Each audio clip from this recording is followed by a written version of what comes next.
तो चलिए दोस्तों, भाग 2 को स्टार्ट करते हैं। जब ये बच्चा और इसके पिता घर पहुंचे, काफी टेंशन का माहौल था।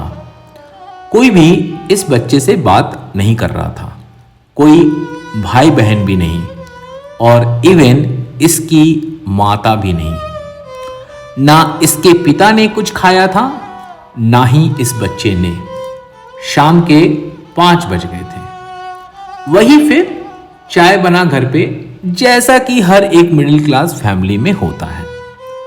समझते होंगे आप सब, हाँ वही चाय सुरखना। दोस्तों, हम लोग की तरफ लोग चाय पीते नहीं हैं, सुरखते हैं। उसके बाद इसके पिता ने स्टार्ट किया बोलना। सुनो आप सब, अब पूरा बुरबा के हवा का चोरी बोल के करल जाला, उहो सबके दिखा के का करे के बा। बोला तूहे बोला, मूड़ी काहे गड़ले बारा, बोला हेने देखा, कुछ बोलबा की ना। आगे पढ़े के बा कि चोरी डकैती करबा, अब तू क्रिमिनल बने के बा का। छोड़ा इस सिवान साहुआ के पास। दोस्तों, यहां पे साहू का मतलब मोहम्मद सहाबुद्दीन से है। आप गूगल कर लेना, मैं कहानी पे फोकस कर लेता हूं। ये बच्चा कुछ नहीं बोल रहा था, केवल सुन रहा था और बहुत रो भी रहा था, बहुत ज्यादा। दोस्तों पता है, ये बहुत बड़ा क्रिमिनल है दोस्तों। पूरा $3 का इनाम है इस पे। दोस्तों, मैं आपको एक और बात बताऊं।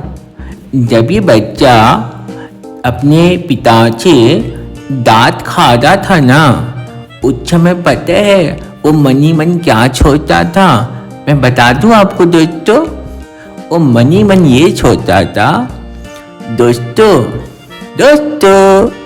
वो मनी मन ये सोचता था, गजब बाप मिला है, हर्ट भी करता है, हद भी करता है और फिर हक भी करता है। दोस्तों चलो मैं कहानी को कंटिन्यू कर लेता हूं। मिडिल क्लास फैमिली के घर का ये वो वक्त होता है जहां पे ऐसे मामलों में मम्मी भी अपना हाथ साफ कर ही लेती हैं। मम्मी पीछे से बोलती है, इतना बुरबगलाई का हमार होई ना सोच ले रानिया। हम पुलिस के बेटी है, हमार लड़का चोरी करी, चोर हुई ना सोच ले रानिया। हाँ दोस्तों, मम्मी की मम्मी पुलिस थी और उनके पापा नल्ले बेरोजगार। मैं आप सबको बतलाना चाहूंगा कि उन दिनों इसके पिता पटना में पोस्टेड हुआ करते थे, बट बेतिया बस आना जाना हुआ करता था। सारे भाई बहन और मम्मी बेतिया में रहते थे। किसी खोली टाइप का रेंटेड घर था। बड़ी रूम था दोस्तों, उसमें 8 तो होगा ही, 8 तो था ही हमको लगता है। सच में कुछ ठीक ठाक सा था, कुछ भूतिया टाइप से। बड़ी रूम था दोस्तों, उसमें बहुत ज्यादा। चलिए कहानी कंटिन्यू करते हैं। ये बच्चा कुछ नहीं बोल रहा था, बहुत ज्यादा रो रहा था मम्मी पापा के बातों को सुन के। इसके पिता और इस बच्चे के पास ज्यादा ऑप्शन था भी नहीं। ऐसे सरस्वती शिशु मंदिर का ऑप्शन खत्म ही था, केआर हाई स्कूल का भी। किस्मत और मेहनत से एक सेंट जेवियर मिला था, वो भी हाथ से जाता दिख रहा था। उस टाइम पे इसके पिता पटना में अकेले रहा करते थे। 2 रूम का घर था, कुछ किसी पटना के अजीबो गरीब एरिया में। नाम भी बतला देता हूं, जक्कनपुर। नाम सुन के आपको आइडिया लग गया होगा। इसके पिता की एक अजीब खूबी है दोस्तों। इसके पिता घर जब भी खोजने निकलते हैं उनका फोरमोस्ट क्राइटेरिया होता है कि उधर एटलीस्ट 5 गाय और 5 बैल जरूर हो। अगर वो सब नहीं हो तो घर के आगे मटन टोली जरूर होना चाहिए। इनको मटन से भी बहुत लगाव है। देखिए, गलती इनकी नहीं है, इसमें ये इनहेरिट हुआ है उनके पिता से। घर के नाम पे एक टूटा फूटा खोली और उसके आगे गाय बैल होना ही चाहिए और थोड़ा सा भूसा भी। बट मैं फिर भी बोलूंगा इसमें इनकी कोई गलती नहीं है। एक्चुअली में इनके पिता के घर के बाहर गाय बैल हुआ करती थी और साथ में भूसा। वो उससे ज्यादा कभी सोच ही नहीं पाए जब भी घर लेने की बात हुआ करती थी। उन्होंने कभी कल्पना ही नहीं की एक अच्छे घर की। घर के नाम पे कुछ नसीब हो पाया आज तक तो दुख ही है दोस्तों। मैं उन्हें यहां भी दोष नहीं दूंगा। शायद फाइनेंशियल प्रेशर ज्यादा हो, शायद, हां शायद, या मैनेजमेंट बुरा होगा। छोड़िए इन सब बातों को। मैं आपको जरूर बताऊंगा कि एक मिडिल क्लास कैसे बना रह जाता है। बहुत सिंपल है दोस्तों। इन लोगों को ये बात समझ में नहीं आती कि history is being read but it's also being written by people with imagination. दोस्तों मैं इंग्लिश में बोल दिया, देखो। मतलब बहुत सिंपल है दोस्तों। इसका जो देखते आप आ रहे हो ना, उसी को आप रेप्लिकेट करने की कोशिश करने में लगे रहते हो।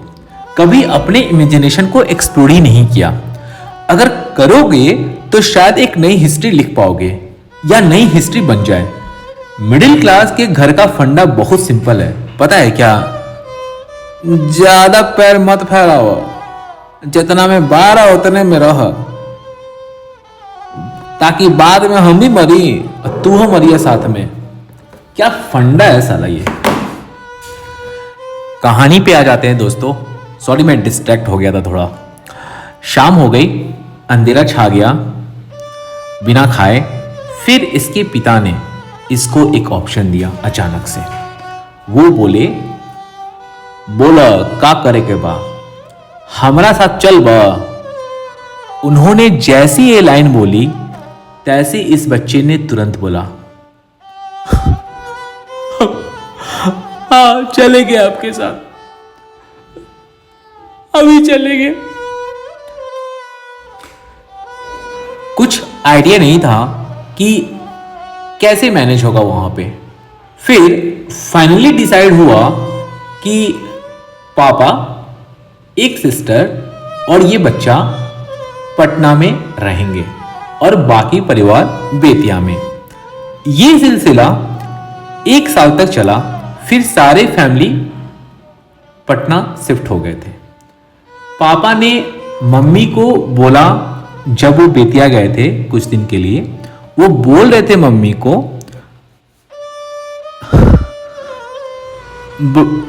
बड़ी टूअर टापर से रहा था, ओकरा माँ के अभाव होता, चला अब सब लोग पटना चल के रहे के ठीक नहीं खिलागत।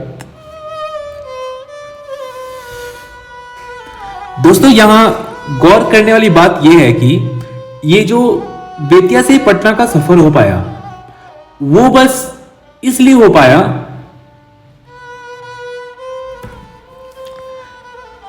क्योंकि वो बच्चा अपने जिद पे था कि हम 8th क्लास में फिर से नहीं पढ़ेंगे। कहानी को मैं यहीं स्टॉप करता हूं और इससे मिली शिक्षा पे फोकस कर लेते हैं।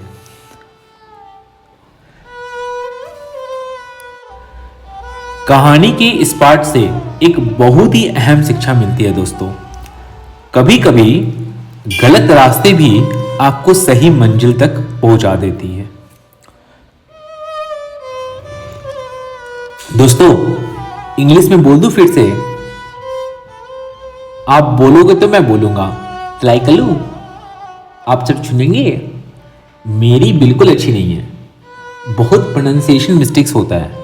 पापा से इंग्लिश बहुत सीखी, बट प्रोनाउंसिएशन गोपालगंज वाला ही नहीं रेट हो पाया। क्या कर लो दोस्तों, कोशिश करता हूं दोस्तों बोलने का। Sometimes wrong choices end up bringing us to the right places.